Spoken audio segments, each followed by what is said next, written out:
Good day. Today is July 6th. I'm in Hong Kong right now in Olympic City. This is the new development area.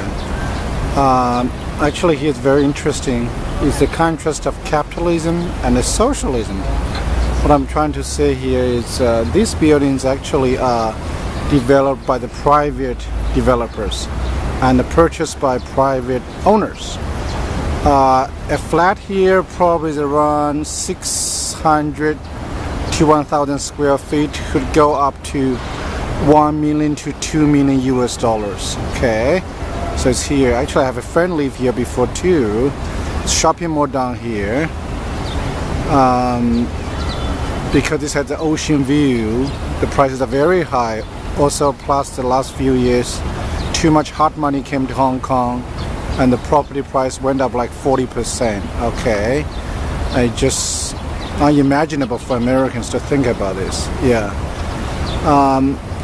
In the midst of this very expensive buildings, opposite here you can see the buildings looks different. Looks like very ordinary and very actually nothing special, no fears.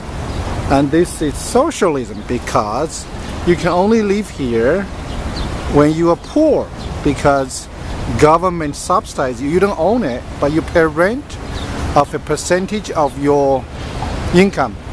Suppose you make 2,000 US dollars a month and you only pay about 300 or 400 US dollars. So this is socialism. And of course you have to wait for a long time to get moving. Over there is also, look at that. Yeah. So that's what I'm trying to say. Hong Kong is a contrast of capitalism and socialism. Sometimes government allow you to buy the older flats and you still pay a symbolic market price, but not everybody can purchase this. Okay, it's really interesting. In Hong Kong, only 50% of the people, the population, out of 7 million, the families, own their private apartments, and the rest of them have to live in the government housing because it's just so expensive. So government did a lot of constructions. Actually, still a lot of poor people don't think this is enough because they demonstrate every day. They think the gap between the rich and poor is too wide in Hong Kong, just like they do in US, like occupying Wall Street. Yeah. But you just can see from here, they share the same park, the same area, the same air, the same, birds. Yeah. But the left side is for the middle class or so-called rich, and the right side is for the poor. And that's it. I think sometimes you can do both in a society. Allow the free capitalism to develop. In the meantime, try to balance and help the poor to have a reasonable place to stay and to work.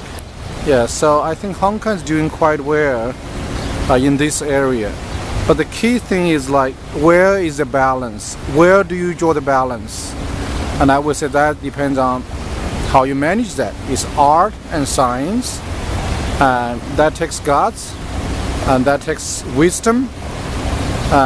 It's so tempting because if you have too much socialism, then people don't have the motivation to work hard anymore.